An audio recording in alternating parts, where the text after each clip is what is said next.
We are questioning the credibility of the ICI. Ginagamit to para pagtakpan yung mga kaalyado ng administrasyon. O ayan mga boss, dahil hindi naman natin nakikita at nalalaman kung anong pinaggagawa dito sa ICI, pumunta tayo dito mismo para magsumite ng urgent appeal na i-livestream ang lahat ng proceedings ng Independent Commission for Infrastructure. Sa halip na magbigay ng sagot, puta, ang nangyayari, mas maraming tanong at kalituhan ang nangyayari dulot ng ICI. Bakit kanyo? Bakit kasi tinatago? Hindi natin alam kung anong pinag-uusapan at anong nangyayari doon sa loob ng proceedings. Ang pinag-uusapan natin dito ay daang bilyong piso o maaaring trilyong piso na nawala, natangay, dulot ng anomalous and ghost flood control projects. Matter of public interest yan. Karapatan nating malaman kung ano ang nangyari at saan napunta ang pera nating mga manggagawa at ordinaryong Pilipino. Halimbawa, sinabi ng ICI, wala daw sila nakikita na direktang koneksyon o link sa mga politiko. Ang nakikita lang nila yung mga kontraktor at mga engineer. Talaga ba? Sinong pinagluloko nyo? Kahit under oath, pinagsasabi na ng mga kontraktor, ng mga district engineer na meron silang kasabwat na mga senador, mga congressman. Tapos sasabihin nyo, walang direktang koneksyon.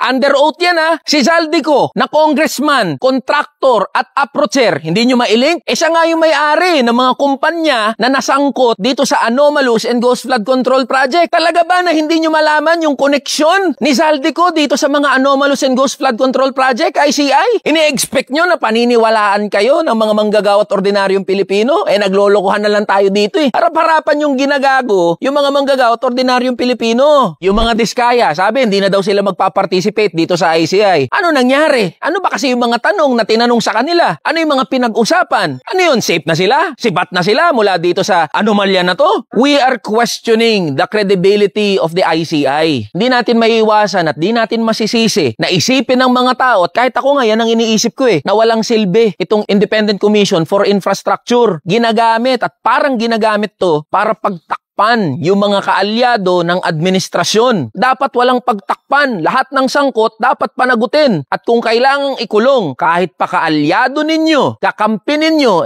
ikulong ninyo. Hayaan nyo na magalit ang mga tao. Putang inang yan. Pera namin pinag-uusapan dyan Kaya mga boss, kung mananatili na ganito, nagagaguhan lang tayo, nagtataki pa ng tae, dapat dito tayo mag-rally. Kalampagin natin, bulabugin natin ang ICI. Nang sa gayon, mabigyan ng hustisya ang mga manggagawa at ordinaryong Pilipino dahil ang pinag-uusapan natin dito, buwis ng mamamayang Pilipino. Tara na, kamanggagawa.